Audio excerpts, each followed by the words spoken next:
আসসালামু আলাইকুম। কেমন আছেন সবাই?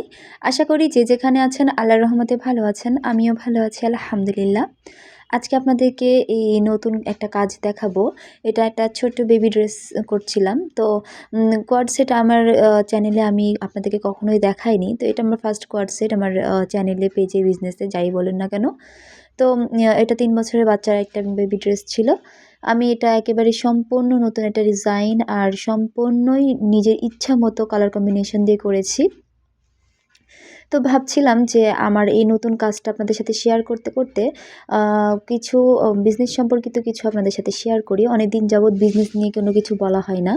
আগে আমি এই বিষয়ে অনেক বলতাম। তো এখনও অনেক আপুরা যারা আছেন নতুন করে বিজনেস স্টার্ট করতে চাচ্ছেন বা আ কি করবেন বুঝতে পারছেন না, তাদের জন্য মূলত আজকের ভিডিওটা হেল্পফুল হবে আশা রাখি। প্রতিনিয়ত যারা বিজনেস সম্পর্কিত বিভিন্ন প্রশ্ন করে যাচ্ছেন তাদের জন্য। আসলে যারা আপনারা বিজনেস স্টার্ট করতে চাচ্ছেন নতুন করে নতুন বছরের সাথে, তাদেরকে বলব যে আসলে আপনারা কি করতে চান? কোনটা আপনার কাছে ভালো লাগে? আপনার মনকে আপনারা ১ম এ আ উম অ উম প্রিয়োরিটি দিবেন যে আসলে আপনারা কি করতে চান? আপনার কোন জিনিসটা ভালো লাগে? আমার হাতের কাজের এইগুলা ভালো লাগে, হ্যান্ড এমব্রয়ডারি কাজ ভালো লাগে। সেজন্য আমি এই বিষয়ে আ পা বাড়িয়েছি। তো আপনার এটা ভালো নাও লাগতে পারে। আপনার যেটা ভালো লাগে সেটা আপনাকে আগে ফিক্সড করতে হবে। আমি কিন্তু হ্যান্ড পেইন্টিংও পারি মোটামুটি।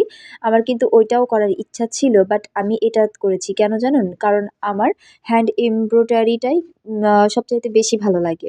হ্যান্ড পেইন্টিং অনেক দ্রুত হয়ে যায়, বাট ওটার চেয়েও আমার কাছে হ্যান্ড এমব্রয়ডারিটা বেশি ভালো লাগে, তাই আমি এটাই স্টার্ট করেছি। আপনার কাছে এটা ভালো লাগতে পারে বা আপনার কাছে অন্য কোনো কিছু ভালো লাগতে পারে। ১ম এ মনকে প্রাধান্য দিবেন। আপনার মন যেটাকে বেশি পছন্দ করে আপনি সেটাই স্টার্ট করুন। হোক সেটা অনেক ছোট কিছু বা খুবই নগণ্য কিছু। বাট যখন আপনি আপনার পছন্দ অনুযায়ী কাজ বেছে নেবেন, তখন আপনি আপনার আগ্রহের দ্বারাই আরো বেশি কিছু করতে পারবেন। আর যখন দেখা গেল যে আমার ভালো লাগে না, বাট আমি সবাই করছে তাই আমিও করছি। এভাবে যদি করতে যান তাহলে ওই কাজে আগ্রহ বেশিদিন পাবেন না। যার কারণে ব্যবসাতে সফল হওয়ারও খুব একটা বেশি সম্ভাবনা থাকে না। সেজন্য আমি ১ম এ বলব যে কাজটাতে আপনার ইচ্ছা আছে, আগ্রহ আছে এমন কোনো কাজকে আপনি আপনার বিজনেস হিসেবে বেছে নিন। দ্বিতীয়ত, যারা চাচ্ছেন আমার মতো হ্যান্ড এমব্রয়ডারি বিজনেস স্টার্ট করবেন, মানে হাতের কাজের পোশাক নিয়ে কাজ করবেন, তারা ২ রকমভাবে করতে পারেন। প্রথমত আ সেলাই ভিডিও দিতে পারেন। যদি আপনারা চান যে অনলাইনে ভিডিও মেক করবেন, তাহলে সেলাইয়ের ভিডিওগুলো দিতে পারেন। এগুলোতে খুব সুন্দর ভিউ আসে। আর যদি আপনারা চান যে না আমি বিজনেস স্টার্ট করতে চাচ্ছি হাতের কাজের জিনিস নিয়ে, তাহলে আপনারা সেটাও স্টার্ট করতে পারেন। এটা আপনাদের পার্সোনাল ম্যাটার। তো আপনাদের যেটা ভালো লাগে সেটাই শুরু করবেন। তো আর যদি যারা আপনারা হাতের কাজ করতে চাচ্ছেন, যারা হাতের কাজ আ বিজনেস করতে চাচ্ছেন যে হ্যাঁ, আমি হাতের কাজের জিনিসগুলো সেল করব, তাদের জন্য বলি যে অনেক বেশি ইনভেস্টমেন্ট করতে হবে ১ম এই। এই আশাতে যদি আপনার এই বিজনেস স্টার্ট করতে না পারেন তাহলে কিন্তু এটা বোকামো হয়ে যাবে। কারণ ১ম পর্যায়ে খুব বেশি ইনভেস্টমেন্টের দরকার নাই। আপনি আপনার সাধ্যমতো যতটুকু পারেন আপনি ২ টা 3 পিস বানান। 3 পিস না পারেন ৩ টা 1 পিচ বানান। 1 পিস দেখিয়ে মানুষকে আপনি কাজ সম্পর্কে জানান যে আপনি কতটুকু কাজ পারেন, কেমন কাজ পারেন। আপনার কাজ পছন্দ হলে অবশ্যই আপনার পাশে যেকোনো একজন দেখবেন যে আ আ আপনার কাছে আসবেই যে হ্যাঁ, তুমি হয়তো পারো, তুমি আমাকে এমনটা করে দাও। তো প্রথমত আমি এটাই বলব যে আপনারা ১ম এই খুব বেশি ইনভেস্ট করবেন না।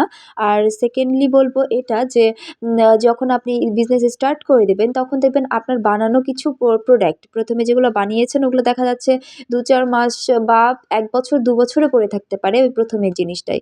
এটাতে কিন্তু আপসেট হলে চলবে না। এটা আপনাকে ধরে রাখতে হবে আর আপনি এটাকে দেখিয়েই মানুষের কাছ থেকে অর্ডার নিবেন।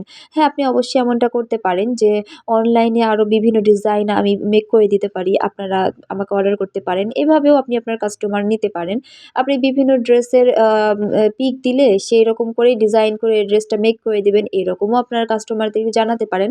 তবে obviously যখন ফার্স্ট কাস্টমার আপনার কাছে আসবে, যখন যে মানে ১ম আপনি কোনো কাস্টমারের কাছে সেল করবেন, তাকে অবশ্যই আপনি সবচাইতে ভালো প্রোডাক্ট দেওয়ার ট্রাই করবেন। মানে আপনার সাধ্য অনুযায়ী, আপনি ওনার দাম অনুযায়ী আর আপনি কতটুকু পারবেন ততটুকু সবসময় অলওয়েজ ট্রাই করবেন যে কাপড়, প্রোডাক্ট, কোয়ালিটি সবকিছু যেন ভালো হয়।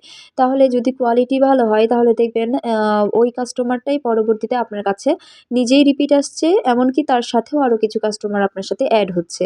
এমনটা অবশ্যই হতে পারে। সেজন্য আপনারা যখনই কোনো ড্রেস প্রোডাক্ট মেক করবেন, ১ম এ নিজের ইচ্ছায় যখন মেক করবেন তখন 100% কোয়ালিটি সম্পন্ন প্রোডাক্ট মেক করার ট্রাই করবেন।